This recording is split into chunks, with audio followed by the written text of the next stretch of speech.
अनुसूचित जनजातिનું પ્રમાણપત્ર કાઢવામાં આવેલું છે ખોટો આધાર લઈને।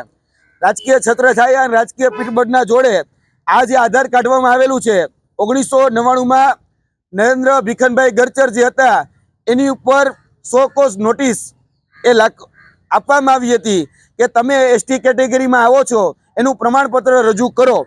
અરજદારે પોતાના દાવાના તમામ જે પુરાવાઓ જે છે રજૂ કરવાના હોય અને સ્પીકિંગ ઓર્ડર ફાઇલ કહી શકાય કે વિશ્લેષણ સમિતિ છે એને સ્પીકિંગ ઓર્ડર રજૂ કરવાનો હોય। 1999 થી લઈ 2026 સુધીમાં આજ દિન સુધી વિશ્લેષણ સમિતિ હોય કે આની બીજી અન્ય સમિતિ હોય એને આજ દિન સુધી સ્પીકિંગ ઓર્ડર જે છે એ પાસ કર્યો નથી। આજ દિન સુધી વિશ્લેષણ સમિતિ આનો કોઈ ખુલાસો કર્યો નથી। અત્યાર સુધી ઘણી બધી અરજીઓ આની પર કરવામાં આવી। 1993નો આ જે બનાવટી પત્ર હતો એ એક અંદર ઘુસાડી દેવામાં આવ્યો, એ પણ ખોટી રીતે ઘુસાડી દેવામાં આવ્યો કારણ કે એનો સંદર્ભ અમે જ્યારે માંગ્યો કે ભાઈ આની અંદર જે મિનિટ્સ આની અંદર જે વાત કરવામાં આવી છે એના રેકોર્ડ્સ કે અધિકારીએ કઈ રીતે સાઇન કરી એ બધા જ જ્યારે રેકોર્ડ માંગ્યા ત્યારે એનો કોઈ જ આધાર પુરાવો આમાં છે નહીં। એટલે અમે કહીએ છીએ કે આ જે દાખલો છે એ સંપૂર્ણ રીતે બનાવટી છે।